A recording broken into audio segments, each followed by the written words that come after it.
Ó, a primeira coisa que eu vou mostrar é o seguinte, vocês vão ter um... Primeiro, boa tarde a todos, né? O que eu quero mostrar, a primeira coisa é o seguinte, eu vou mostrar um projeto de uma residência grande, inclusive essa residência está em construção e eu sou até o responsável técnico por ela, responsável pela obra. E vocês vão ver a planta de formas, né? Então, a primeira ação que vocês vão ter que ter em cima do projeto que vocês escolheram é fazer o projeto das fundações. Então, eu vou mostrar isso para vocês entenderem esse exemplo. Aí depois nós vamos fazer um exemplo menor, eu mostro até no AutoCAD, tá certo? A sequência dessas coisas, dessas atividades, para você extrair os quantitativos, né? O nosso tema de hoje é a extração de quantitativos de um projeto que vai ser a base para a elaboração do orçamento. Ok? Então, vamos lá. Eu vou compartilhar aqui a minha tela.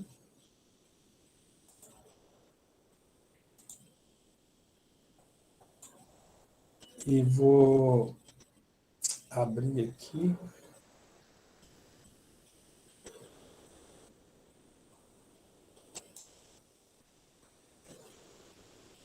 Esse projeto estrutural. Ok? Vamos ver se vocês estão conseguindo ver aí. Estão vendo aí, pessoal? Hein? Sim, entrou. Olha só. Então, eu vou mostrar a primeira coisa que tem nessa residência, no início aqui. Vou aumentar um pouquinho aqui. Deixa eu olhar. Diminuir um pouco aqui, para vocês terem uma ideia do ponto. Então, isso aqui é um projeto de esquina, e aqui é a planta de locação, você vê aqui, a planta de locação dos meus blocos e as minhas estacas, né? Ok? Você vê aqui do lado tem o desenho da profundidade da minha estaca. Tá vendo aqui, ó? Ela varia entre 6 a 9 metros de profundidade. Uma casa de praticamente 3 pavimentos, né? Então, tem uma carga aí bem legal, bem grande, bem alta.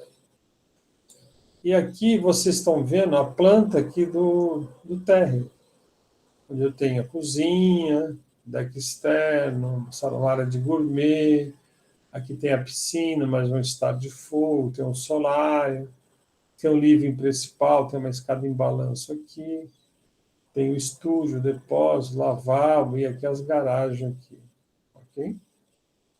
Então, o que ele fez? Se vocês olharem aqui, vou ampliar um pouco mais, você vê que eu tenho o posicionamento dos pilares. Está uma cor muito ruim aqui, que é um azulzinho clarinho, que funciona os pilares. Aqui está o número do pilar, ó, né? 14 por 30, números dos pilares. São numerados assim, ó. Eu começo sempre de cima, né? E da esquerda para a direita. P2, P3, P4, nem sei onde está o P1 aqui. Está na outra extremidade. Né?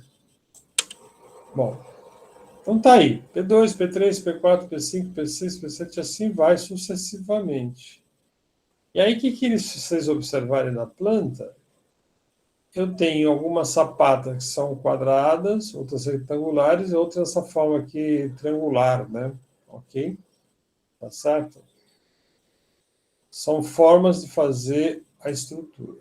E aqui você vê que tem todo o desenho das paredes, tudo certinho. Então, ele localizou aqui, essa é uma planta de locação do centro, onde eu vou cravar a minha estaca. É a primeira planta que eu uso para cravar a estaca, depois que a terraplanagem está feita. Não.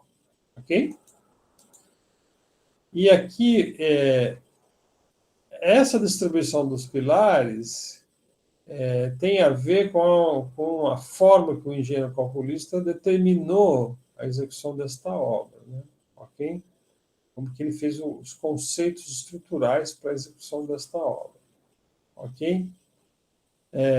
Necessariamente, eu tenho, às vezes, por exemplo, aqui, vou pegar um exemplo, esse banheiro da piscina aqui, eu tenho um pilar aqui, outro aqui, outro aqui. Mas a distância é muito pequena, talvez eu não precisaria dessa estaca aqui, entendeu? Mas pode ser que essa estaca aqui esteja reforçando um pavimento do lado superior, entendeu? Então, a gente precisa ter essa análise em relação ao projeto, ok? Aí ele vai todo o detalhamento das minhas fundações, estão vendo aqui, ó? De todas as sapatas, respectivas ferragens, ele vai detalhando isso um a um. E aí ele chega na planta que nos interessa, que vocês vão fazer uma coisa mais simples do projeto de vocês, que é a forma do pavimento térreo. Então, vamos lá. Esta forma, essa que a gente chama forma do pavimento térreo, vai mostrar minhas vigas e as minhas sapatas. Vou até aumentar um pouco mais aqui, que essa cor está horrível aqui no PDF.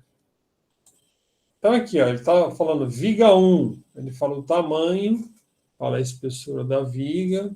Aqui ele está falando do pilar, e aqui fala outra viga aqui, ó. Então, aqui a viga V1, tá certo? A V2 está aqui, a V3 está aqui, e assim por diante.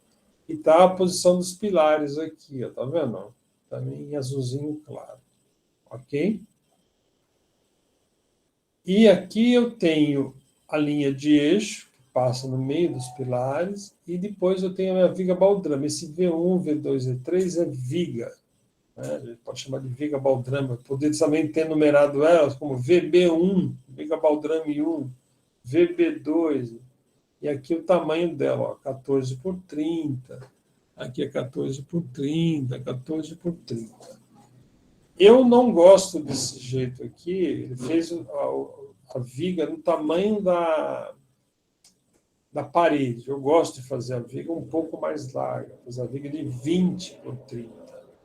Que aí eu consigo, se tiver algum desalinhamento, eu na obra acerto melhor. Mas isso aqui, esse projeto não foi feito aqui, nem no Rio, nem em São Paulo, foi feito em Curitiba, né? E lá eles têm outro olhar na obra, né? E por que foi feito lá? Por conta de custo, né? O proprietário cotou e viu que lá o escritório faria mais em conta. Ok? Para vocês entenderem.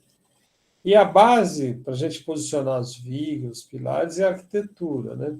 Então, na verdade, esse desenho aqui, ele está sendo compatibilizado, ou seja, eu não coloquei nenhum pilar que está no meio de uma janela, né? Então, é bom essa compatibilização do projeto. Isso é um dado muito importante aí, nessa fase inicial de lançar, né, no projeto esses elementos da minha infraestrutura e da estrutura também. Infraestrutura é fundações, estrutura é pilares, vigas e lajes. Ok?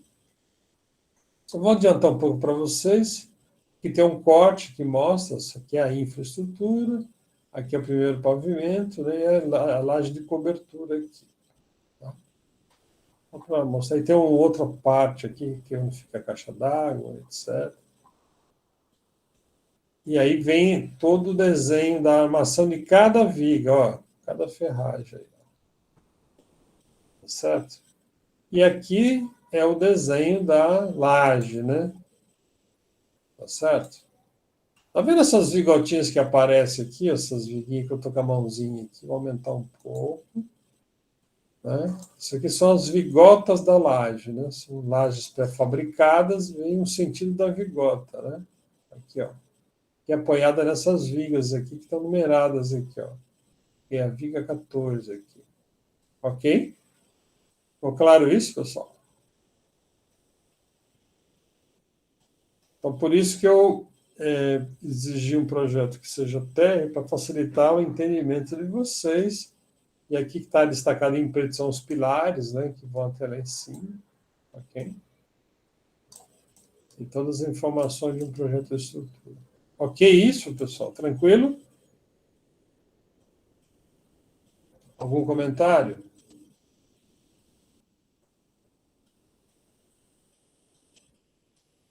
Aí, pessoal? Não, professor, tá Então, tranquilo, tá indo. veja bem. Isso que eu mostrei é uma casa de 340 e poucos metros quadrados. Não é o nosso caso. Nosso caso vai ser 200, vai ser uma casa térrea. Mas os princípios são os mesmos. Vocês vão ver que não vai ter nenhuma dificuldade de vocês fazerem isso, né? A gente vai estar apoiando, não vai ter nenhum problema, ok? Então, eu vou mostrar agora, de maneira simples, uma parte de um projeto, para depois eu entrar na apresentação do tema mesmo, onde vocês vão ter passo exatamente de cada um, que facilita essa extração dos quantitativos.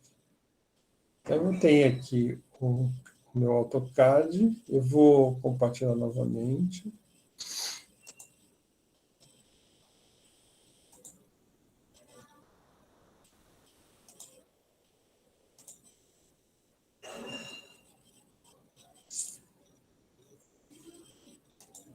E eu vou abrir o CAD aqui. Tá conseguindo ver aí, pessoal? Sim. Então, imagine vocês estão com essa plantinha aqui, né? E nós vamos locar minhas fundações desse projetinho aqui, que é um projeto real mesmo, foi construído de fato. Então, eu vou entrar aqui, o que eu fiz? Foi uma estratégia, vou habilitar os layers aqui, e vou habilitar o primeiro layer, que é a de broca, onde eu coloquei minhas brocas, tá vendo? Vou sair fora aqui, vou fechar isso aqui. Você viu que eu coloquei as brocas nos cantos estratégicos aqui, tá vendo? Aqui, ó, essa vermelhinho. Broca é aquela estaca que vocês viram no projeto anterior, no caso aqui ela é uma broca manual, por isso que ela é chamada de broca e não estaca. Você manualmente consegue chegar no máximo até 5, 6 metros. Mesmo assim é muito esforço, né? Então, é mais ou menos isso que a gente faz, né? A gente localizou as brocas. Eu poderia fazer o inverso aqui, quer ver? Ó? Vou pegar aqui a minha broca. Ó. Eu vou apagar ela e vou mostrar meus pilares. Vou ver aqui. Pilar, ó. Aí, meus pilares estão localizados aqui, eu posicionei, tá certo? Tem aqui uns pilares que estão soltos, são pilares de madeira. E aí eu vou abrir aqui a minha broca. Aqui, ó.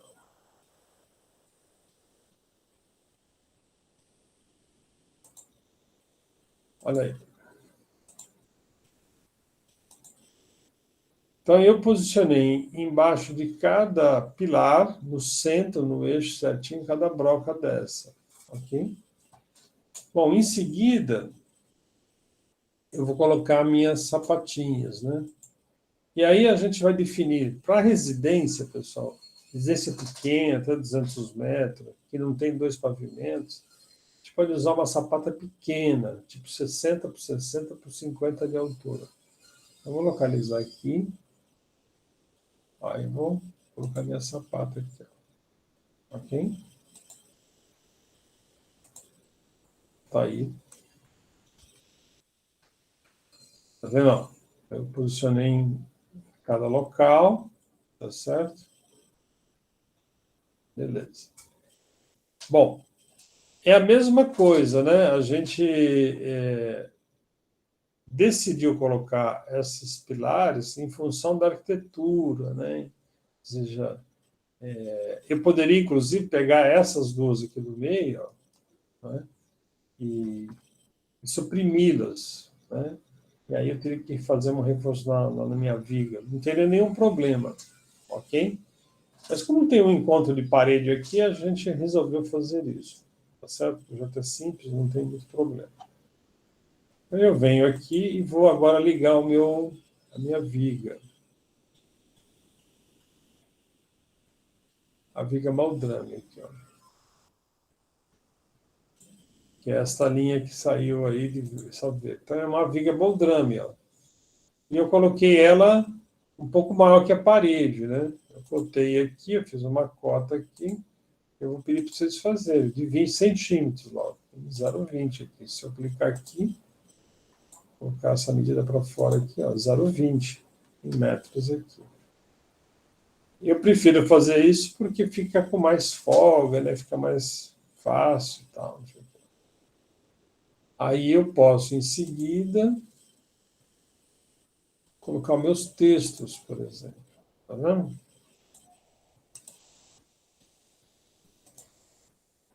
Aí eu coloquei a broca, altura mais ou menos 4 metros, né? A viga baldrame 20 por 30, indicando os pilares e fazendo essa numeração, P1, P2, P3, e assim vai sucessivamente. E aqui eu ponho uma nomenclatura, que é um pilar de madeira, né? PM, né? Madeira. Ok? Então, aí nós temos essa plantinha aqui. Então, em cima do projeto de vocês, vão ter que fazer isso aqui. Com isso na mão, aí fica tranquilo a gente começar a levantar as quantidades, tá certo? Acho que eu vou colocar aqui também, acho que as cotas, não sei se eu coloquei em cotas.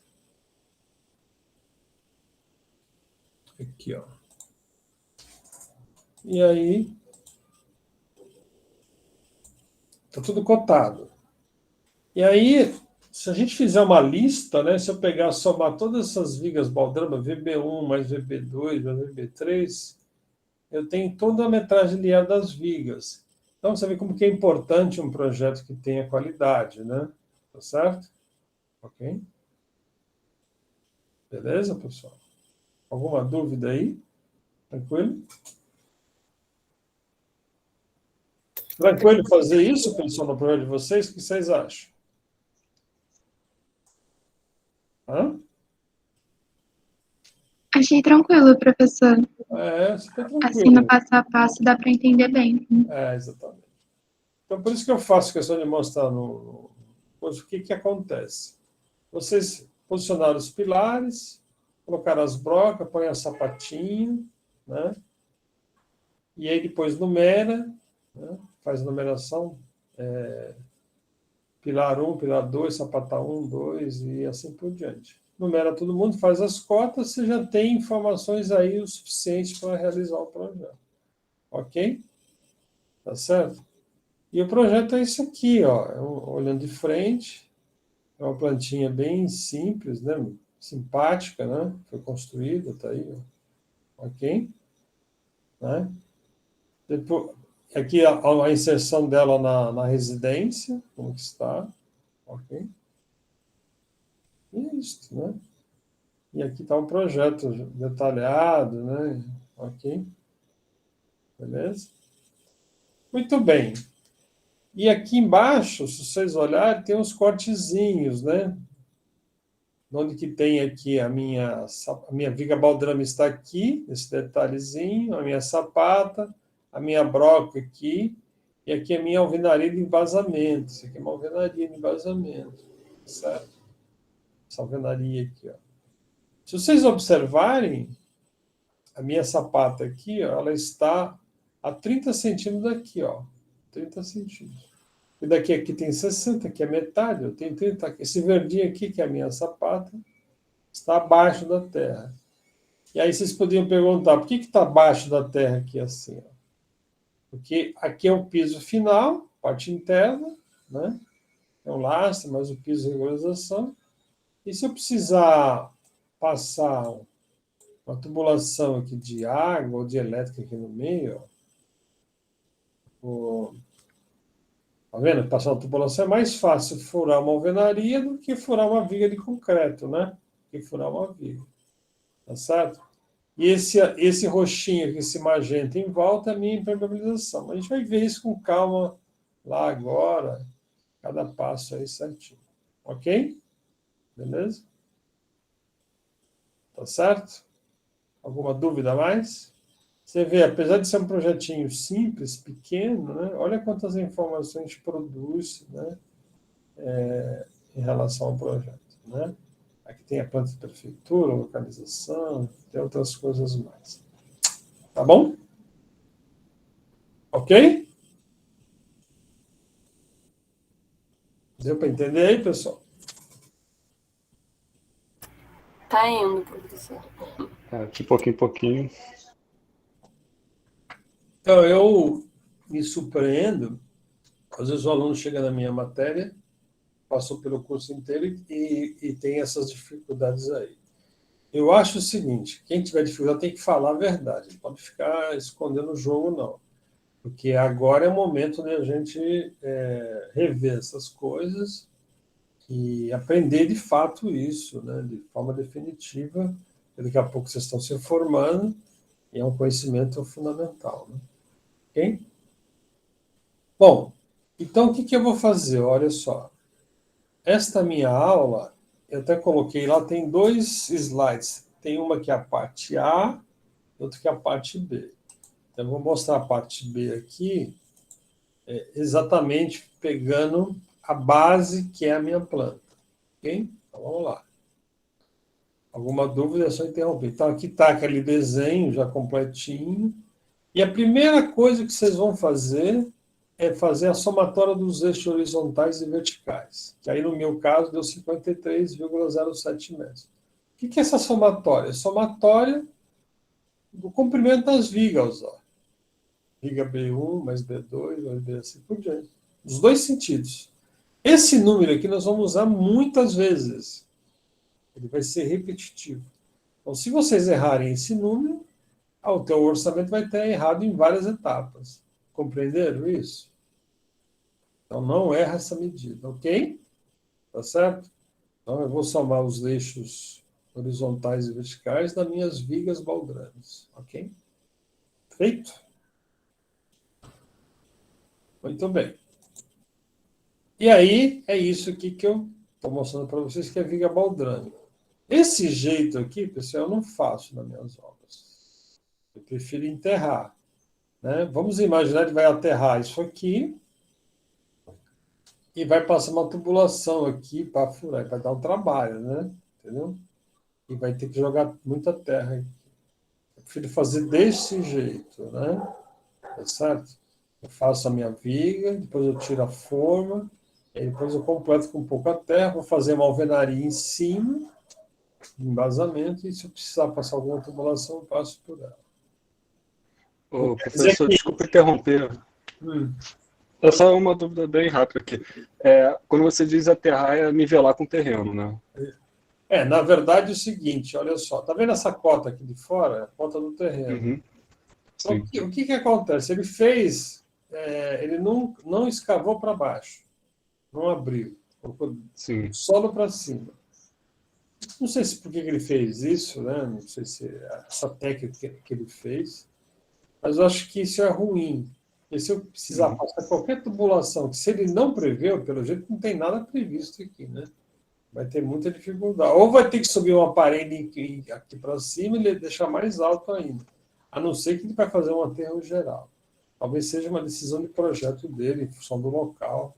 A gente vê a foto, a gente consegue imaginar o contexto, né, na verdade. Vamos lá. Então, olha só.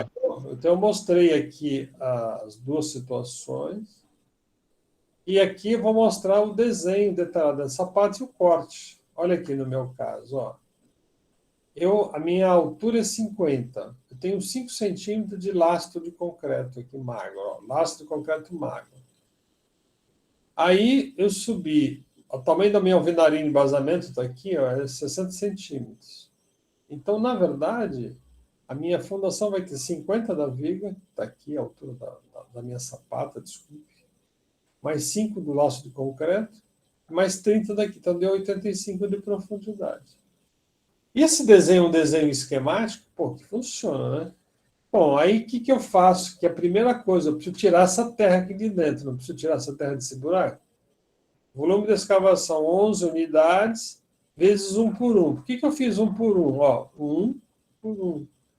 Porque apesar de ter 50 por 50, eu deixei uma folga de cada lado. Aliás, desculpe, 60 por 60, eu dei 20 para cada lado. Então, deu 1 metro aqui. Ó, 60 aqui a minha forma, e aqui 1 metro de abertura de vala. Então, eu abri a vala um pouco maior, Por que eu faço isso? Para facilitar a montagem lá da forma embaixo. Entendeu? Aí eu tenho 11 unidades, vezes 1 por 1, vezes a altura, que é 85. Então, eu já sei que eu tenho aqui 9,35 metros cúbicos de escavação. Ok? Beleza? E aí, a escavação pode ser manual ou pode ser mecânica. Né? Essa obra aqui é uma obra que é lá da Prefeitura de Itapevi, de São Paulo. A Prefeitura tinha interesse em gerar trabalho lá para as pessoas e fez esse sistema manual. E aqui já é uma obra mais rápida, que ele abriu as valas, né, a escavação, mecanicamente. Se vocês perguntarem qual que é o melhor jeito, é esse aqui, obviamente. Toda vez que eu uso equipamento, por mais caro que pareça o equipamento chegar na obra, ele é mais barato que isso aqui, é muito mais rápido. Compensa na rapidez. Vocês entenderam? Ok? Muito bem. Tem um detalhe, essa concha aqui, ó, da máquina, essa máquina é muito pequenininha. Ela entra em qualquer lugar, cara. É uma retroescavadeira de esteira. Inclusive, eu acoplo nela a hélice contínua. Ok? Vamos lá. Aqui, na obra, aqui, ó, nessa a obra que eu falei para vocês, que é daquele projeto grande, que é no condomínio fechado, no Imbu, lá em São Paulo, eu sou responsável técnico, eu estive lá há pouco tempo, e nós fizemos, foi feita toda a minha estaqueamento, através de uma hélice contínua, né? Então, foi marcada a obra, tem um gabarito de locação, foi feito os buracos, aqui o profissional está colocando as ferragens, já posicionando para concretar. Ok? Beleza? Bom, aqui eu já vou falar não mais da sapata, vou falar da viga baldrame, que é esse pedacinho aqui, ó, tem 30 aqui, ó. Né? Ok? 30 de altura, com metade aqui, mais 5 deu 65. E a largura da minha vala é de 60, ó. 60 centímetros. E ela tem 20 de largura. Por que eu pus 20? Como eu falei antes, eu gosto de fazer assim, porque a parede fica aqui no centro, ó, tem uma folguinha aqui, ó. Acho que isso é bom na obra. E eu falei também há pouco que eu tenho 53 metros de comprimento, né? Onde que eu cheguei nesse 53? É a somatória, vamos voltar lá para cima. É a somatória de todos os meus eixos aqui. Por isso que eu falei para vocês como é fundamental esse número não sair errado, né? 53 vezes 0,60 vezes 0,65, eu tenho 20,70 metros cúbicos de terra a ser tirado, né, desse buraco. Até aqui tranquilo, pessoal? Sim, tranquilo. Vamos lá. Aí tem uma coisa que é muito importante, que vocês, eu vou deixar claro, eu falo isso, mas todo mundo resolve fazer todos os pilares, não precisa. Preciso saber qual é a profundidade que eu vou colocar nessa minha estaca. Eu não fiz sondagem no terreno, tá certo? Eu não tenho um projeto estrutural na minha mão, eu tenho que saber qual é a altura que eu desejo para isso. Então, tem um truque que a gente chama de pré-dimensionamento. Então, eu peguei aqui, eu peguei esse exemplo desse pilar aqui, ó. Ok? Esse pilar, eu peguei metade dessa viga baldrame, metade dessa e fiz essa chure aqui, ó. Esta área de influência do pilar, ou seja, o peso dessa laje vai cair nesse pilar. Assim como o peso desse pilar vai ser essa outra metade aqui, ó, mais a metade do lado de lá. Ok? Então, a área do influência do pilar é 1,80. Eu multipliquei por 1.000, né? E deu 1.800 quilos. Tá certo? Então, eu tenho... Por que eu multipliquei por 1.000? 300 de peso próprio e 700 de sobrecarga. Sobrecarga é as pessoas, são os móveis, etc, etc. Ok? própria laje pesa 300 quilos por metro quadrado. Então, deu 1.800 quilos aqui, ok? Tá certo? E aí, o que a gente faz com esta informação, né? Vamos voltar lá. Se eu tenho 1.800 quilos, e eu sei que aqui eu tenho uma broca de 30 centímetros, de diâmetro de 30, manualmente feita, e aí eu quero que vocês gravem esse número. Uma broca de 30 de diâmetro por 1 metro de altura, para cada metro ela resiste a 1 tonelada ou 1.000 quilos. Então, se você fizer esse total dividido por 1.000, vai dar 1,8 metro, vai dar 2 metros de profundidade. A carga é muito baixa, tá certo? Ok? Então, quando a carga é muito baixa, nesse caso, né? Ou seja, deu 1,80 de profundidade, quase 2 metros de profundidade. Repetindo, eu peguei 1.800 quilos e dividi por 1.000. Então, vai dar 1,8 metros de profundidade. Mas se eu tivesse esse pilar aqui, ó, P11, P13, e tem este lado aqui, o outro lado, já seria o dobro. Tá certo? Já seria 3.600 quilos. Dividido por 1.000, já daria 3,6, quase 4 metros de profundidade. Tá certo? Se eu for fazer com uma broca manual. Se eu for fazer a mesma coisa, e de vez de fazer uma broca manual, usar aquela que vocês viram na foto, usar esta aqui, ó, uma hélice contínua, a hélice contínua com diâmetro de 30, ela vai resistir a 3 toneladas, ou seja, 3.000 quilos. Então, ela é muito mais eficiente, né? Ok? Tá certo? E muito mais rápido também, né? Não tem nem comparação. Tá certo? Então, esse é o princípio. Então, o que vocês vão fazer? Vocês vão pegar a tua planta de vocês e falar, qual é o pilar que tem maior área de influência? Faz a conta, vê quantos metros quadrados. Multiplica por 1.000, vai dar X carga de peso. Tantos quilos vai dar. Ok? Né? Aí vocês vão dividir ou por 1.000 para uma broca convencional, ou para dividir por 3.000 para uma hélice contínua. Ok? Ficou claro isso? Alguma dúvida? Eu sei que essas coisas surgem dúvidas. Hein? Mas, Mais ou professor, menos. então a gente assume Mais ou menos. Isso é bom. a profundidade das estacas vai ser igual para todo o projeto, então? Exatamente. O que você faz? Olha só, eu peguei o pilar, tem a maior dificuldade, tá certo? Quer ver? Ó, fazer uma simulação nesse exemplo aqui. Vamos imaginar que eu peguei o 13, P13, e ele tem... eu tenho 8 metros quadrados. Vou multiplicar por 2, vai dar 3,60 metros quadrados de área de influência. Vezes 1.000, podem fazer a conta, vai dar 3.600 quilos. Se eu dividir por 1.000, tá certo? Vai dar 3,60 de profundidade. Arredondando 4 metros aí.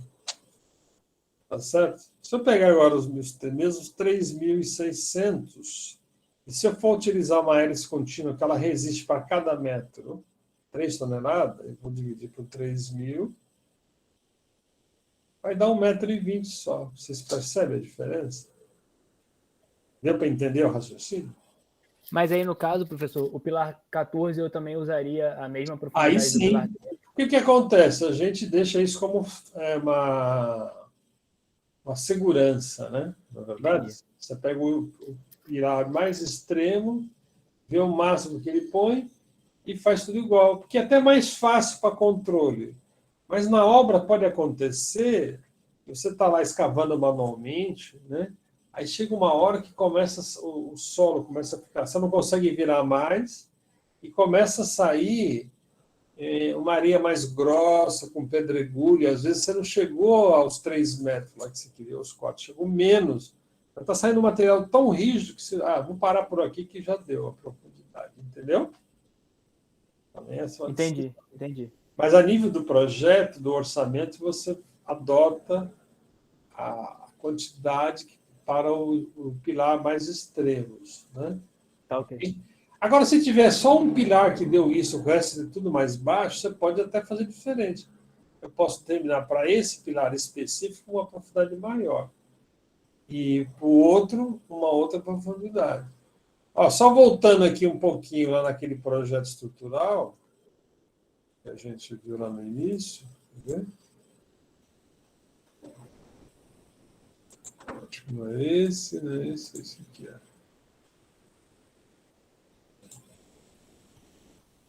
Você vê que aqui, ó, não sei se está aqui, aqui, ó, tá vendo? Ele colocou ó, uma profundidade variável, entre 6 a 9 metros, está entendendo? Ok? Ok. Certo? Você pode adotar, pô, esse pilar meu aqui deu, sei lá, 7 metros, 8 metros, então esse aqui, eu vou fazer isso. O resto que deu menor, com tudo mais ou menos, eu não preciso afundar tanto, entendeu? Ok? Mas você já ouviu falar do coeficiente do medo, né? Já ouviu falar disso? Já. Eu ia falar um palavrão, mas não vou falar em respeito às meninas, né? Entendeu? Mas, assim, eles trabalham com uma margem de segurança muito grande. Então, a gente pega o pior pilar, faz a conta e adota para o geral, entendeu? Ok? A não ser numa situação que você fala, bom, vou fazer isso aqui com profundidade de 6, os outros deu em média de 3, eu vou adotar 3 e ponto, entendeu?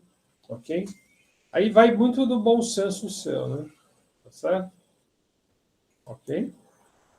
Beleza, beleza. Não, não é esse aqui que eu estava vendo, é esse aqui. Então, voltando aqui, então tá aí esse segredo, né? Aí é aquela coisa aqui que eu fiz. Se eu já adotei que eu fiz lá, deu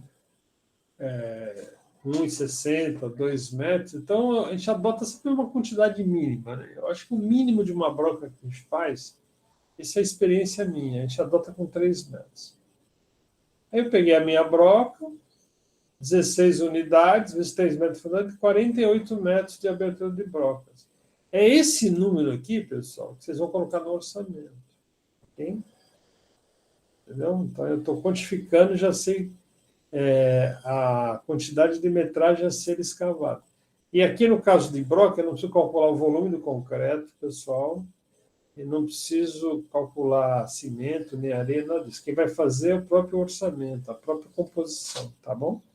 Aqui nós estamos extraindo quantidades de serviço. Quantas brocas eu vou ter? 16. A profundidade dela é 3, então eu vou perfurar 48 metros. Ok? Raciocínio sempre assim. E aqui está o desenho da broca manual e aqui da hélice contínua. Ok? Tá certo? No caso da hélice contínua, é 3 quilos por metro que ela resiste. Tá certo? Então, pego aquela área de influência e divido por 3.000 quilos. Broca manual, divido por 1.000. Ok? Tá certo? Muito bem. Depois que eu fiz isto, né, que eu determinei, depois que eu tirei a terra, aqui no exemplo, que eu tirei a terra, aqui, ó, eu abri, eu preciso fazer o apilamento, que pode ser manual ou mecânico. Vou compactar o fundo da vala. Por que é importante isso? Porque quem resiste às cargas não é a minha viga baldrame, é o solo, né? Em combinação com as minhas estacas. Então, se eu tiver o solo bem compactado, onde vai ter as vigas, vai ser bem legal isso. Então, esse apiloamento é fundamental. Ok? É um serviço importante. E aí, sim, eu tenho aqui, vou calcular a área de apiloamento, 11 sapatas vezes 1 por 1 dá 11 metros quadrados. Então, já sei que a área de apiloamento é 11 metros quadrados. Apiloamento da viga baldrame é 53 metros de comprimento, vezes 60 de largura, vou ter 31,84. Ok? Então, a área de sapata é 11 metros e a área disso aqui é 31. Portanto, vai dar total 42,84 metros quadrados para apiloar tanto a minha sapata como a minha viga baldrame. ok? Aí eu aproveito e faço a conta da metragem quadrada, né? Do laço de concreto, que é feito em metro cúbico. Eu tenho a área de apiloamento, 11 mais 31, 42,84, vezes a espessura do meu laço. Então, aqui para o laço de concreto, para a minha sapata e para a minha viga, vai dar 2,14. Ok? Muito bem. Aí, em seguida,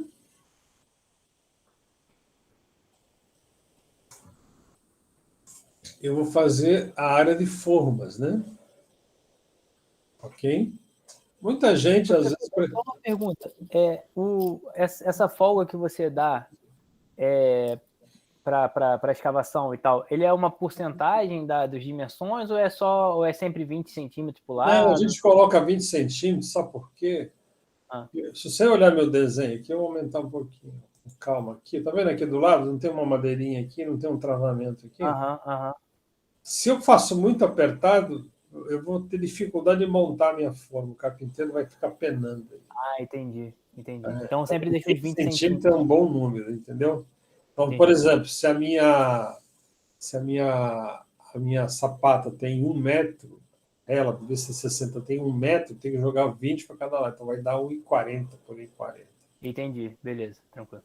É só uma estratégia. E aqui a gente vê no corte, né, os pontaletes e os sarrafos de travamento. Né? Olha só, essas coisas parecem antigas, né? Mas é o que funciona, pessoal. Isso aqui funciona, que é uma beleza. Né? No caso da área de formas das sapatas, eu tenho 11 unidades vezes o desenvolvimento da minha sapata. O que é o desenvolvimento? Eu tenho 4 lados de 60 centímetros. 4 vezes 6 dá 2,40. Muita gente esquece. Fala, pô, onde o professor achou o número de 2,40? É 4 lados de 60. 6 vezes 4 são 24. 2,40. Vezes a altura dela. A altura aqui é 50. A altura da minha forma, da minha sapata. Aí tem o total de metragem quadrada de forma da sapata. Que é mais ou menos isso aqui, ó. Tá vendo a função dela? Acho que essa imagem é meio ilustrativa, né? Olha aí, ó. Necessidade de travamento, a própria broca central, aqui a viga baldrame, né? Você vê que a viga baldrame trabalha na parte alta, que às vezes a sapata é mais funda, você vê que a viga é mais curta, que fica um buraco por baixo, né? Ok? E aqui a ferragem, travamento da ferragem. Aqui você vê que a ferragem está predominando. Oh, meu Deus, fugiu a palavra. Está no fundo aqui, de forma principal, aqui, vamos dizer assim. Enroscando na palavra. Então, o que acontece aqui? Esta ferragem aqui, ela só trabalha na compressão, tá entendendo? Então, na verdade, as ferragens de cima, ela funciona só como um travamento, né? Ok? Não trabalha a tração, no caso de uma sapata, né? Ok? E aqui nós vamos calcular a área da forma da viga baldrame. Olha aí, ó. Né? Eu já sei que o comprimento dela total é 53 vezes 0,30, né? O que é 0,30? É a altura dela, ó. Por que eu multipliquei por 2 aqui? Porque eu tenho dois lados, tá vendo?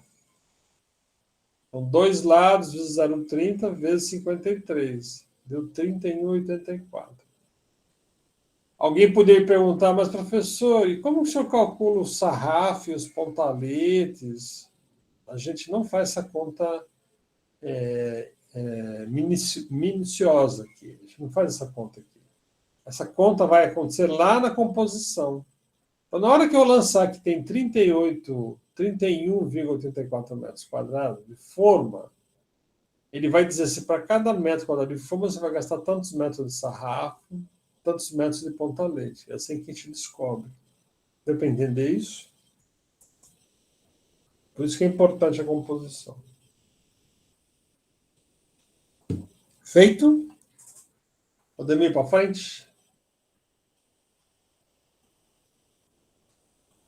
Olha aí, pessoal. Então, aqui, essa é uma obra que eu acompanhei em 2007, tá certo? Faz um bom tempo já.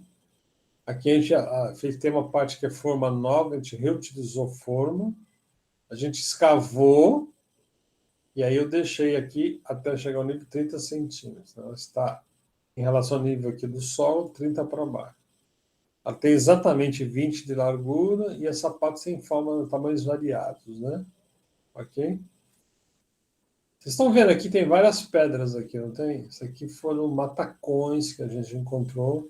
Isso é muito difícil, que atrapalha muito a execução da obra, mas acontece. As rochas grandes aí no subsolo. Okay? E aqui é a parte da ferragem, né? Que é a ferragem do bloco. Então, o que eu tenho? Eu tenho o bloco, que tem 60 e 50 de altura, e aqui a ferragem dele. Então, eu diminuo um pouco, olha só. Se eu tenho 50, eu diminuo em 5 centímetros. 2,5 de cada lado para ter o cobrimento do concreto. Aqui é 60, mesma coisa, diminuir 2,5 centímetros de cada lado. Está marcado aqui, 2,5, 2,5, deu 55. Eu tenho 11 peças disso, né? Vezes 8, vezes 2,10. Pô, mas onde que eu achei esse 2,10? 2,10 é o comprimento dessa somatória. 55 mais 55 dá 1,10, mais 90 dá 2 metros e 10 centímetros de viradinha aqui. Tá vendo esse ferrinho que vira aqui, ó. 2,10 de comprimento. Multiplico pelo peso do aço por metro, tenho um total de 120 quilos, né? Que eu multipliquei por uma quantidade de sapatos, ok? Ficou claro isso, pessoal? Acho que o pessoal costuma errar nisso aqui. Hein? Gabriela, Ana Paula, Luiz, tudo tranquilo aí? Tudo bem, professor. Hã? Tudo certo comigo. Tudo certo, professor. Tá bom. Então tá legal. Então essa é a ferragem da sapato. Qual que é a vantagem da ferragem de sapato? Que é um aço só. Eu tenho um aço só de 10 milímetros, que é o famoso 3/8. Tem 8 peças. 4 de um lado e 4 do outro. Formando uma montagem, né? Formando essa gaiola aqui, tá vendo? Essa sobra de 5 centímetros que eu falei para vocês, né? Entendeu? Faço isso aqui, olha que legal isso. 4 de um lado e 4 do outro. Em tese, pessoal, não precisava nem colocar a parte superior, só a parte de baixo com a compressão. Mas quando a gente faz assim, travadinho, é mais fácil manipular na obra. Eu também acho uma economia porca, uma bobagem. Entendeu? Acho que é legal fazer desse jeito, é importante isso. E aqui é da viga baldrame. Aqui a única diferença é que na viga baldrame vai ter 2 tipos de aço. Então tem aqui o detalhe dela, ela tem 20 por 30 e tem um espaçamento de 2,5. Né? Então a ferragem é menor. A ferragem vai ser 15 por 25. Tá? E isso aqui, essa ferraginha aqui, que a gente chama estribo, né? Ele vai ser colocado a cada 20 centímetros. Tá certo? E eu tenho 4 barras de fórmula, tem uma barra aqui, outra aqui, outra aqui, outra aqui. Vou aumentar um pouquinho mais para vocês verem isso. Ó. Tem uma barra aqui, outra aqui, outra aqui. É a barra longitudinal. Se ela é no comprimento, é 4 vezes 53,07 vezes 0,654, que é o peso do aço por metro, deu 183 quilos. Ok? Aí eu tenho o comprimento total, o espaçamento a cada 20, eu divido por 20, mais 1, tem um total de 266 estribos. Vamos lá. 266 estribos, vezes o comprimento dele, que é 90.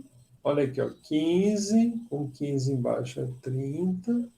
25, 25 dá 50, 80 centímetros, mais 10 de virada do aço, da viradinha, me dá 90 centímetros. Então, 266 peças vezes 90, vezes o peso do aço, O estribo aqui é de 5 milímetros, portanto pesa menos por metro. Deu um total de 32 metros, 32 quilos de aço CA 50, 60, 5 milímetros. Ok? E aí é um exemplo, tá vendo? Essas barras mais grossas são as longitudinais, aquele aço de 10 milímetros, e o estribinho a cada 20, tá certo? Né? Que é o de 5 milímetros, aqui fazendo a voltinha toda. Ok? Quando você faz a viradinha, tem uma perda de 5 centímetros em cada lado. Aqui. Ok? Deu para entender, moçada? Tá indo. É, eu acho que é uma revisão boa, né? Lá de Cisca, né? Ok? Acho que para uma aplicação prática aí no orçamento, né? Acho que é legal isso. E aí você vê a montagem. Aí, finalmente, a gente faz um concreto, né? O concreto é mais fácil de todos. Tem 11 sapatas, o tamanho dela é 0,60 por 50 de altura, dá 1,98 metros cúbicos. A viga baldrame, que é essa aqui, a sapata é essa aqui. Eu tenho a somatória das linhas, vezes 0,20, que é a largura, e a altura da viga. Né? Então, deu 3,18 metros, ok? Totalizando, se eu somar isso aqui está faltando, aqui é metro cúbico, tá, pessoal? Faltou um 3zinho aqui. Esse com esse aqui dá 5,16 metros cúbicos. Tá? E aí está um desenho aí do pilar, da sapata, da viga baldrame e da broca aí, ou hélice contínua aqui. Né? E aí, finalmente, pessoal, a gente vai fazer o reaterro, tá certo? Que essa parte que está em magenta aqui, ó, eu vou jogar e vou fechar de terra novamente. Lembrando que esse buraco que eu abri, ele era de 1 por 1,85 de altura, né? Aí eu tenho o volume do lastro, que é a área do lastro, vezes a espessura, dá 2,14 metros cúbicos.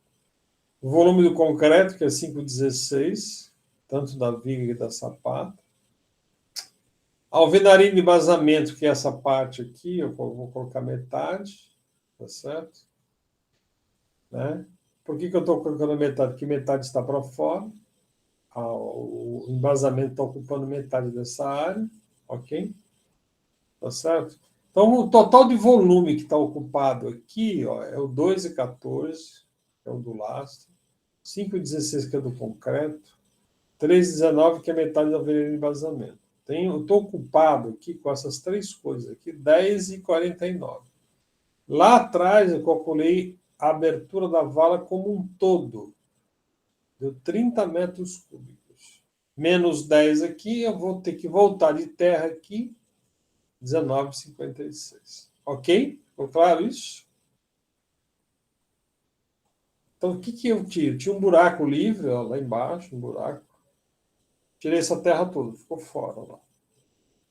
Nesse buraco, eu coloquei sapata, viga baldrame e metade da alvenaria em embasamento. Ok?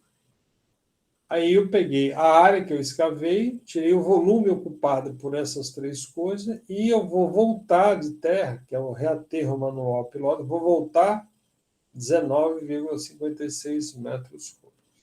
Ficou claro isso? Alguma dúvida? Ou seja, eu não consigo colocar a terra de volta toda, porque no buraco meu já tem a viga, já tem o lastro, tem várias coisas aí. Então vai sobrar terra para fora. Ficou claro? Aí, pessoal? Ficou assim, professor. Ficou assim. Ficou tranquilo. Então tá bom. Na verdade, deixa eu ver se eu tenho aqui embaixo. O que eu tenho que fazer?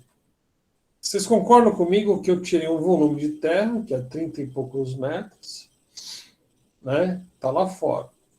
Ok? Quando você tira a terra de um buraco, ela cresce. Ela cresceu aqui, ó. ela cresceu 30% em média. A argila, de modo geral, cresce 30%. Ele chama índice de empolamento. Ela cresce, ela desagrega, o volume fica maior. Então, na verdade, aquela terra que era 30 metros passou a ser 39. Eu reaterrei 19, então 39, volume já crescido, inchado, menos o que eu aterrei, vai sobrar 19,51. Esse 19,51 é a minha terra que eu vou transportar. Normalmente a gente pega essa terra e joga aqui dentro, faz o aterro interno, né? Ok? Acaba compensando uma coisa com a outra. Às vezes, dependendo do tipo de solo, que não cresce bastante, você precisa trazer terra de fora, você tem que importar terra. Ok? Mas, do modo geral, sempre dá certo essa compensação quando você aumenta só, abaixa 30 centímetros aqui. Ok? Então é isso. E aqui, ó, é a alvenaria de embasamento. É o cálculo dessa alvenaria aqui que está em magenta. Aqui. Então, na verdade, eu tenho somatório do meu comprimento das vigas total, vezes 0,20, vezes 0,60. 20 a largura e 60 a altura. Aqui, ó. 6,37. Vocês podem também fazer isso por metro quadrado, quando for usar blocos de concreto. Se for usar tijolinho comum, pode usar metros cúbicos, né? Ok? A gente vai ter que checar isso lá na planilha que vocês forem adotar. Qual a opção que vocês vão adotar? Se a minha embasamento vai ser com bloco de concreto ou se vai ser com um tijolinho convencional, tijolinho de barro, né? Ok? Ficou claro isso? Essa anuidade pode mudar aqui, ó. Tá bom? Ok? Feito. Tá aí um exemplo. Olha aqui, ó. Aqui é uma alvenaria feita com embasamento com tijolinho maciço e aqui com bloco de concreto. Ó. Ok? Em termos de vantagem, a gente usa mais, hoje usa menos isso, porque o tijolinho é mais barato, mas a mão de obra é mais trabalhosa. Aqui é muito mais veloz, né? Tá certo? Né? Ok? E, finalmente, a gente vai fazer a impermeabilização disso aqui, ó. A impermeabilização. Que é essa linha vermelhinha que está em volta. Então, o que eu pego? O desenvolvimento dessa peça. Eu tenho 20 aqui, em cima no topo, mais 60 aqui, mais 60 aqui, vezes o comprimento total. Deu 1,40 de desenvolvimento, 60, mais 60, mais 20, né, 40, vezes o comprimento vai dar 74,30 metros quadrados para ser impermeabilizado. E essa impermeabilização, pessoal, ela é tradicional, né? Funciona muito bem. É uma argamassa de cimento e areia mais vedacite que se passa. Depois, a gente faz uma pintura com Neutrol, que é uma emulsão asfáltica. Esse sistema é antigo, né? Mas funciona muito bem. É muito eficiente. Né? Aqui não adianta reinventar a roda, não, hein, pessoal? Aqui é... Tá certo? Bom, cabeça... O lastro de concreto da sapata não precisa impermeabilizar, você impermeabiliza ele? Não precisa. Porque o que acontece aqui, se você olhar essa foto aqui mais de pertinho, o que vai acontecer? A parede nova vai começar daqui para frente. Você viu aqui que no pilar ele não passou a impermeabilização? Aham. Porque se você passa a impermeabilização, aí você separa o pilar dessa parte aqui de baixo. O que acontece? Ele fez a alvenaria, concretou até aqui, e depois vai fazer a forma, vai subir o pilar de novo. Ok? Então, e aí você vai jogar a terra aqui dentro, ó, tá certo? E aí depois vai ter o piso aqui dentro, que vai ser também, a gente recomenda que faça uma impermeabilização. Quer ver no desenho aqui de cima, no corte? Tá vendo aqui nesse corte aqui, ó? Eu tenho um lastro de concreto mais contrapiso. Normalmente, o lastro ou o contrapiso, a gente põe um aditivo impermeabilizante aqui. A gente põe um bianco, né? Você ouviu falar em bianco? Não. É um produto da Viapol aí que é muito bom. Você mistura na argamassa, entendeu? Então ele já fica impermeabilizado. Então essa umidade, caso surgir aqui, ela não passa pela parede nem passa pelo piso. E aí não vai ter umidade junto ao rodapé aqui, né? Da parede, que é muito desagradável, né? E se você fizer isso aqui mal feito, cara, em pouco tempo, se o solo tiver um lençol freático alto, o que é um lençol freático? O nível da água subterrânea está mais alto, ele começa a levar a umidade com mais facilidade. Então, isso é um problema. E para consertar isso aqui, cara, eu diria que é praticamente impossível, que se gasta muito dinheiro e não se tem garantia que vai conseguir fazer um bom trabalho. Então, esse trabalho aqui é sério, cara. Não bobeie com isso aqui, não. Ok? Beleza? Acho que é isso. Aí, ó. Tá certo? Tá bom. Perguntas. Eu vou parar aqui.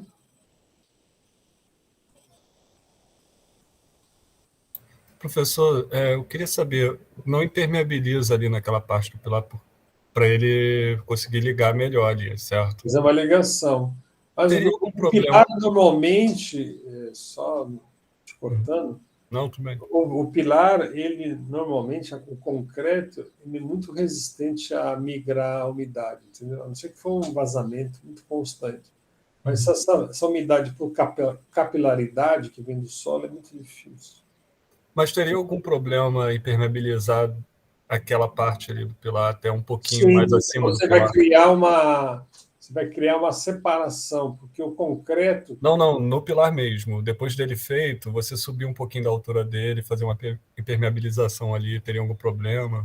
Ah, não, em volta dele depois não, imagina, isso não. Se você quiser, você vai concretar o pilar, quiser fazer em volta, tudo bem, não tem nenhum problema. Entendeu? A única coisa que você não pode fazer é naquela base. Por Sim. quê? Porque senão você não consegue chamar o que a gente chama de ponte de aderência. Você elimina a ponte de aderência. Uhum. Então, por exemplo, se eu vou concretar, faz um mês que eu fiz isso aí, agora eu vou concretar o pilar. O que a gente faz? A gente joga, faz uma nata de cimento, uma nata e joga em cima, deixar ela bem molhada, ok? Aí eu faço a forma, concreto, aquele concreto vai ter peso, ele vai secar junto com essa nata e vai criar uma ponte de aderência. Vai criar. Essa ponte de aderência é quase como se fosse uma cola, vamos dizer assim, entre aspas. Tá certo? É muito importante isso. A gente faz, às vezes ponte de aderências, como é mais importante, com resina acrílica, inclusive. A gente faz recuperação de concreto, aí quando a gente usa grauteamento, por exemplo. Entendeu? Tá bom? Uhum. Muito bem. Então, eu acho que isso é legal. Agora, é o seguinte, olha só. Eu vou mostrar uma próxima sequência, que está na parte B desse slide, que é a parte dos pilares, alvenaria, vigas e lajes, tá certo? Só vou pedir 2 minutos para você, que eu vou pegar uma água aí, porque eu fico falando, eu não consigo ficar rouco aqui. 2 minutinhos, só já retoma aí, tá bom? 1 minuto só.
Bom, então eu vou colocar essa segunda parte, que é a parte também que vocês vão ter que fazer do projeto de vocês, que é pilares, vigas e laje, mais alvenaria, né? Que também é super tranquilo, não vai ter nenhuma dificuldade. Não. Professor, essa aula depois você vai disponibilizar no próprio Drive da turma, né? Ou na... Não, eu Morando, normalmente né? ponho ela no meu canal do YouTube, Tá bom, obrigado. porque às vezes fica mais fácil aí o pessoal abrir e tal, fica tranquilo. Tá bom? Beleza? Tá bom, obrigado. Então vamos lá. Vou abrir aqui então. Que é isso aqui. Então aqui nós vamos orientar vocês para a extração dos quantitativos de paredes, pilares, vigas e lajes, tá certo? Cobertura. Então vamos lá. Então aqui eu já estou subindo a alvenaria, né? Ok? Então a gente considera a largura e multiplicando pela altura e descontando todos os vãos. Aqui a gente vai adotar uma regra muito simples. Eu vou calcular o comprimento da minha alvenaria pela altura e vou tirar os vãos, as janelas. E aí eu já tenho a metragem quadrada de alvenaria, ok? Uma coisa muito tranquila de fazer, não tem muita dificuldade. Olha aí, ó. Faço isso aqui, vezes essa largura, tá certo? E eles tiram o vão da porta aqui, ok? Uma coisa que eu quero chamar a atenção de vocês, vocês conseguem ver aqui um bloquinho de concreto aqui? Vocês conseguem ver? Hein? Sim. Sim. Então, isso aí chama verga, pessoal. Por que a gente faz uma verga? É um bloco, um concreto no meio. Ele passa um pouco nas beiradas. Se você não coloca em cima das portas, o peso do bloco vai tender a ir para baixo aqui, a deformar isso aqui. Entendeu? Então pode dar trinca aqui, dar patologias na obra. Então, cuidado com isso aqui. Vocês viram que ele colocaram aqui em cima, ele não fez uma viga de concreto. Nem usou nem forma, nem nada. Isso é uma casinha muito simples, um padrão popular.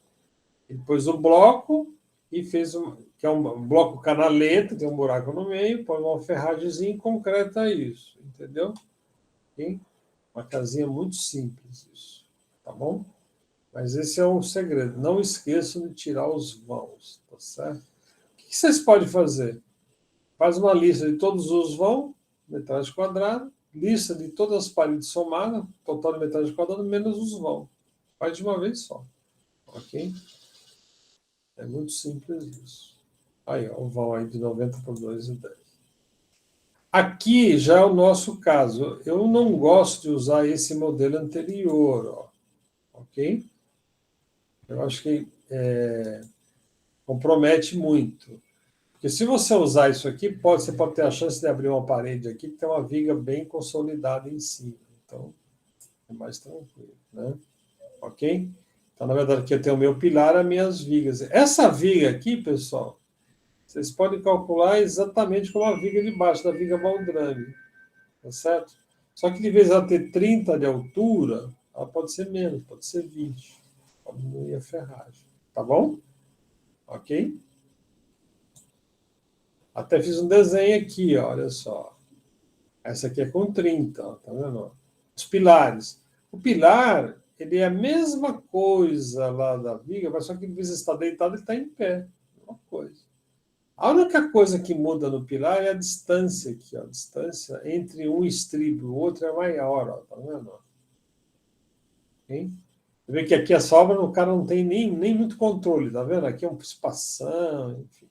Aqui a gente recomenda, desculpe, falei errado, é menor, a cada 15 centímetros. Lá na viga baldrame a gente fazia a cada 20, né? Ok? Então, no caso do pilar, eu tenho, ó, o pilar tem essa altura, 2,70, 4 barras, o peso do aço vai dar 7 quilos, tá certo? Ok? Aí você calcula o estribo do pilar. Ele tem 2,70 vezes dividido por 15, vai dar 19 unidades. Né? Número de estribos vezes o comprimento, 19 vezes o comprimento dele, que é a somatória desses números aqui, é 25, mais 25, mais 16, mais os 5 de transpasse aqui. Então, 0,76. Total de quilo, né, que tem desse aço, que é o fininho, que é o estribos, e o aço longitudinal, né, que é as 4 barras. Tá certo? Então, aí você soma os dois tipos de aço, e depois, como isso aqui é calculado por um pilar, tem que multiplicar pela quantidade de pilares que você vai ter. Ok? E aí as formas, a mesma coisa, né? Olha, como é colocado as formas. Tá certo? Quantidade de pilares vezes 2 lados. Normalmente, pessoal, vamos olhar essa imagem aqui que fica melhor. Ó. Essa parede aqui, eu usei uma forma desse lado e usei a do outro.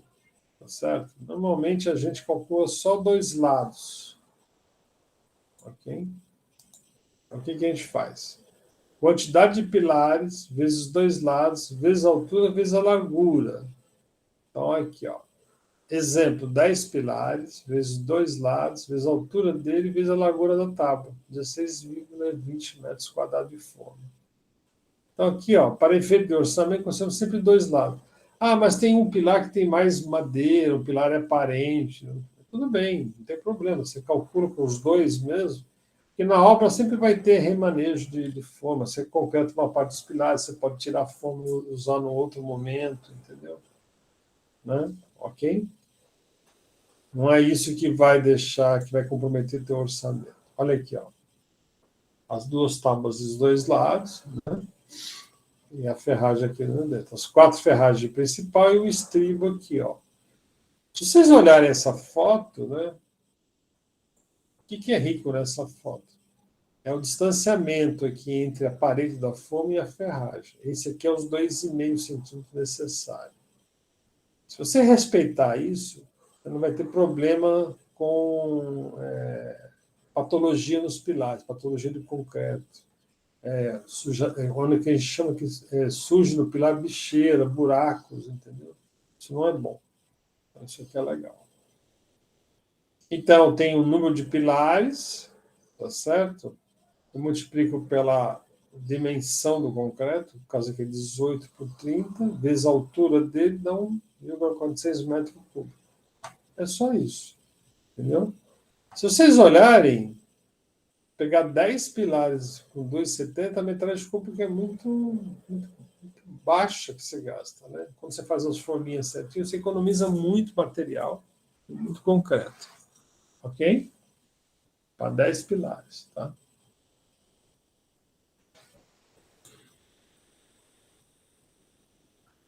Aqui as vigas de respaldo, né? Que é o que a gente está falando aqui, o detalhamento.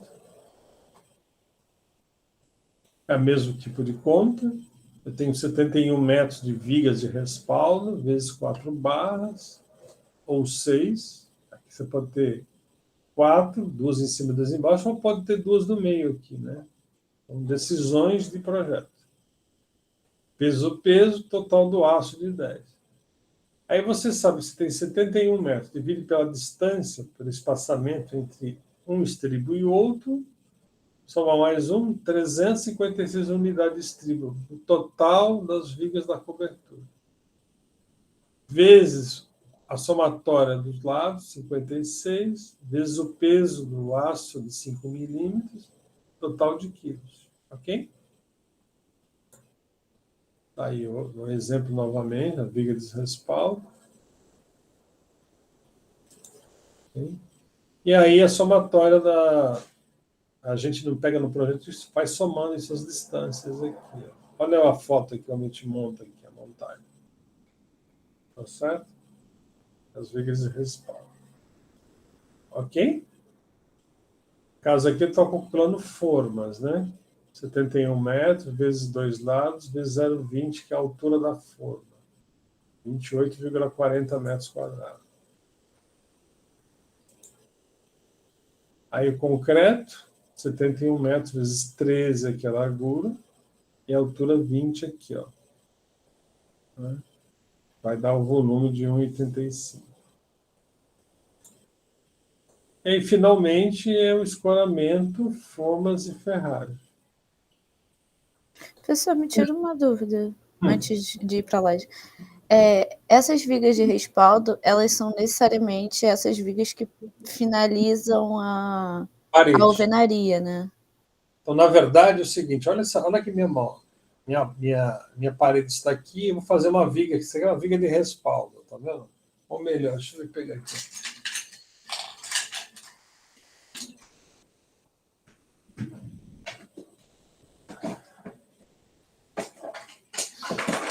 Ó, essa minha reguinha aqui é uma viga de respaldo, tá certo?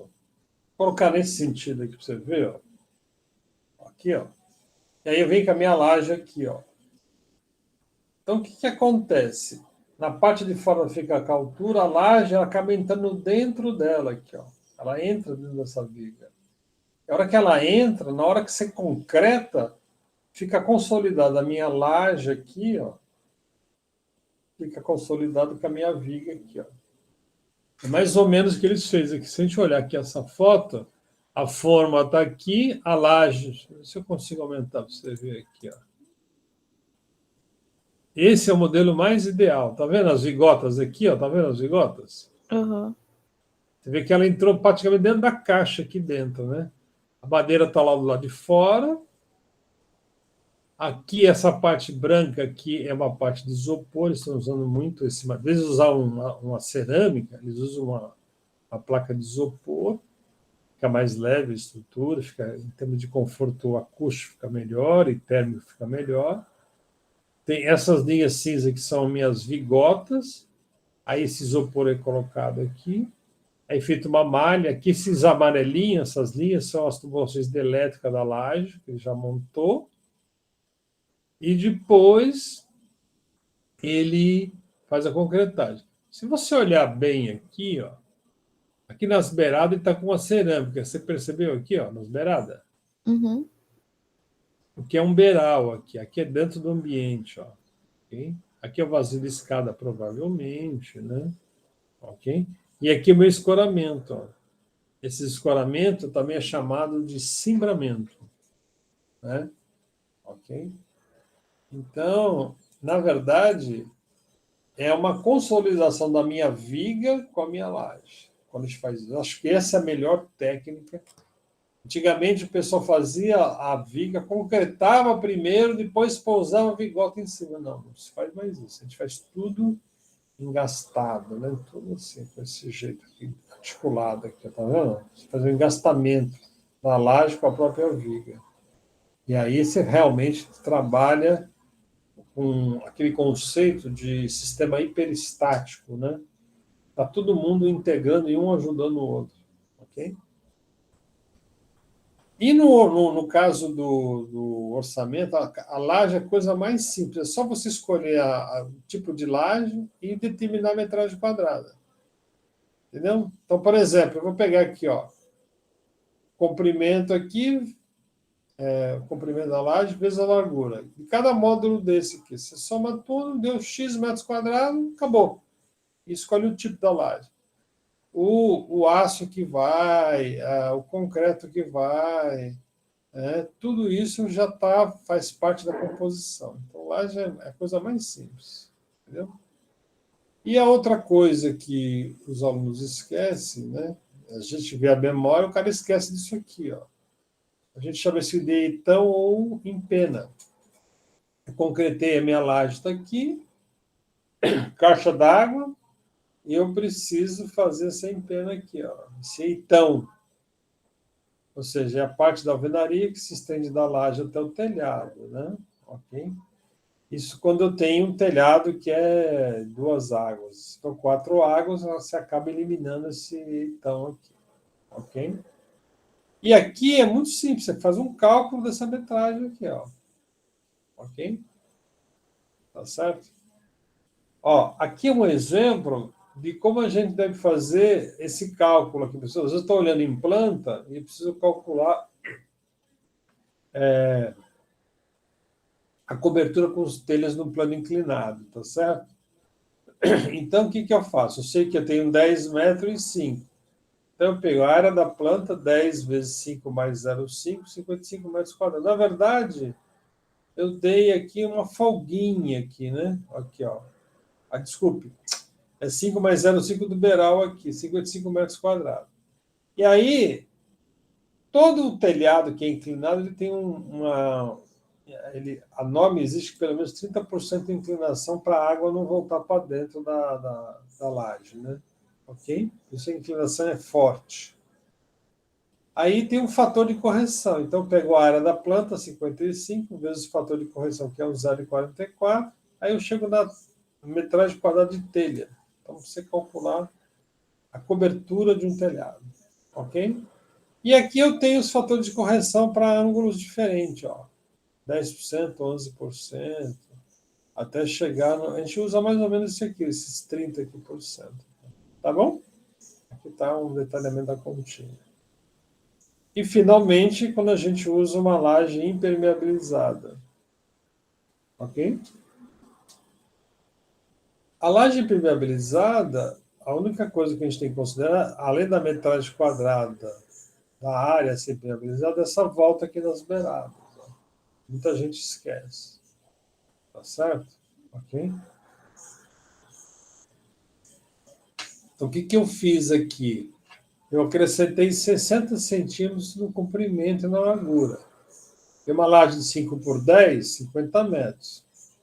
Eu vou colocar 60, porque as viradas nas extremidades, ó, a laje está aqui, eu vou virar aqui, ó, que é essa viradinha aqui. Eu considero mais 30. Mesmo que ela seja menor, a gente considera 30, para trabalhar com folga.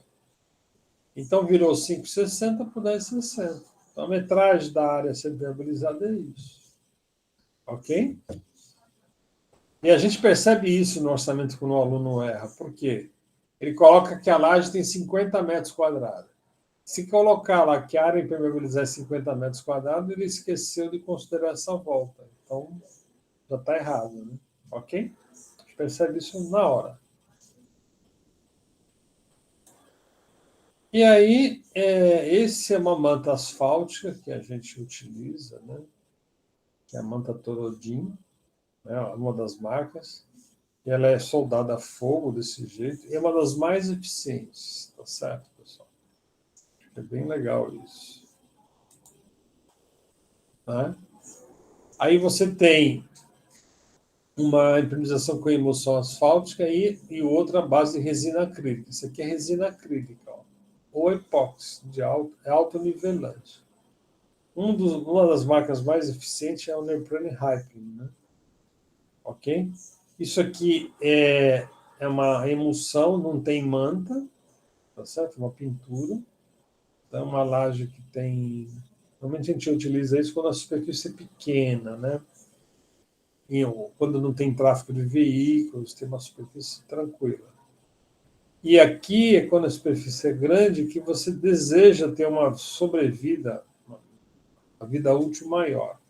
Mas isso aqui é muito mais caro que o Neoprene Hyper, esse aqui, ó. Ok? Tá certo? Muito bem.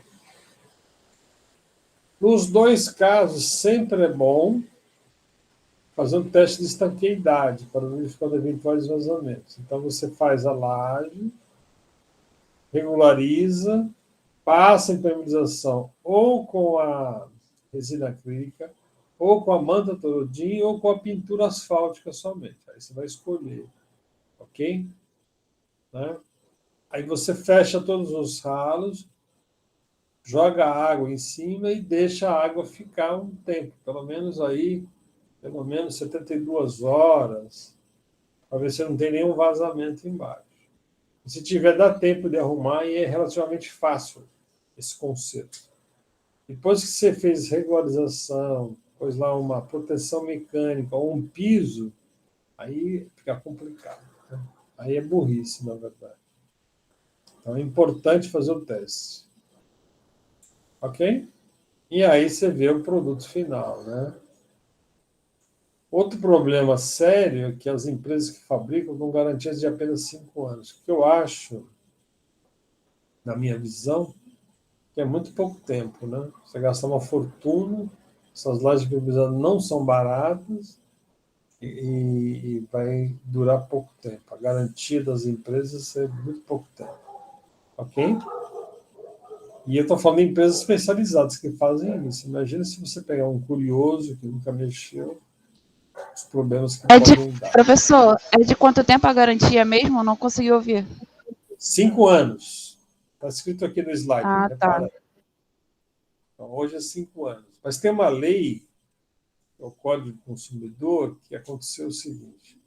Se eu tenho lá 4 anos, 11 meses e 20 dias, não completou 5 anos, eu detectei que tem um problema de vazamento e notifiquei a empresa que está vazando, a garantia dela volta daquela data que eu notifiquei mais 5 anos para frente. Então, as empresas, elas não bobeiam, não. Entendeu?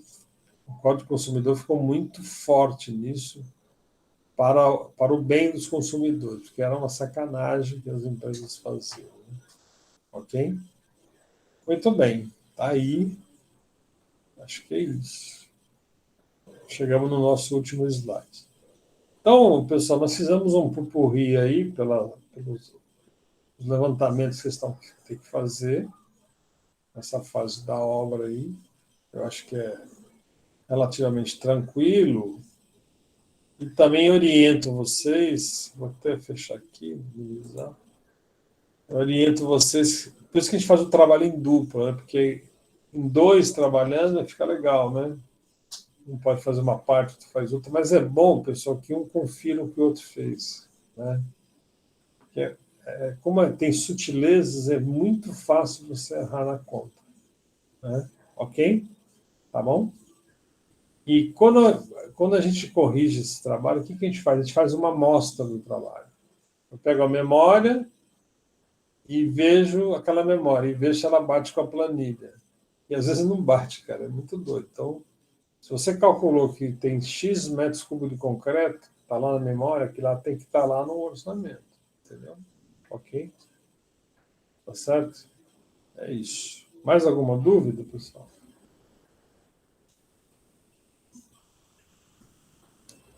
Olha, se alguém tiver sem dúvida, pode fazer sozinho, que eu recomendo. No ano passado, até alguém me perguntou isso. Teve uma aluna que fez sozinha, ela foi uma das primeiras a entregar.